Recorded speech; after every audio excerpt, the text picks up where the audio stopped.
एक प्रसंग सुनाते हैं। जैसे इस प्रश्न को सुना वैसे ही उनकी समाधि लग गई। मगन ध्यान रस दंड जग थर मुनि बाहर कीन।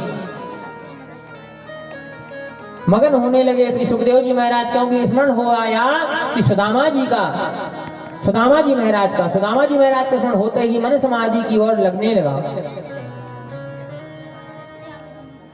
सुखदेव जी का मन समाधि और लग गया। एक बार जब ब्रह्मा जी स्तुति कर रहे थे भगवान की और आज सुदामा जी की याद आ गई, तब मन को समाधि से बाहर निकाला और सुदामा जी की कथा विस्तार से कहने लगे। क्या कह रहे?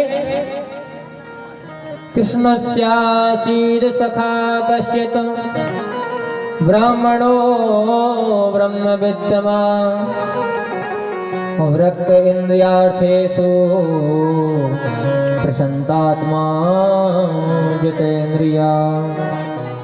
कृष्णस्यासीद सखा कश्चित् ब्राह्मणो ब्रह्म विद्यमा वृक्त इंद्रियार्थेषु प्रशांत आत्मा जितेन्द्रिया। भगवान श्री कृष्ण के सखा थे जिनका नाम था श्री सुदामा जी महाराज। कैसे थे? वृक्त इंद्रियार्थेषु, इंद्रियों के विषयों से सर्वदा वृक्त थे।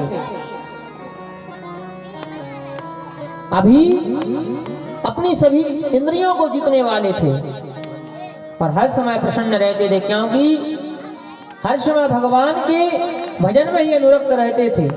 उनकी धर्मपत्नी का नाम था सुशीला। जैसा नाम वैसा काम, हो जैसा नाम था सुशीला वैसे ही उनके अंदर गुण थे। सरल स्वभाव की सीधी साधी रहती थी। अब गृहस्थ की गाड़ी तो चल रही थी, किंतु सुदामा जी का जो जीवन था वह अत्यंत ही गरीबी में बीता। अब अत्यधिक ही गरीबी, कभी कभी तो एक वक्त के भोजन बनाने के लिए सामग्रियां तक नहीं रहती थी। जीवन बहुत गरीबी में निकला।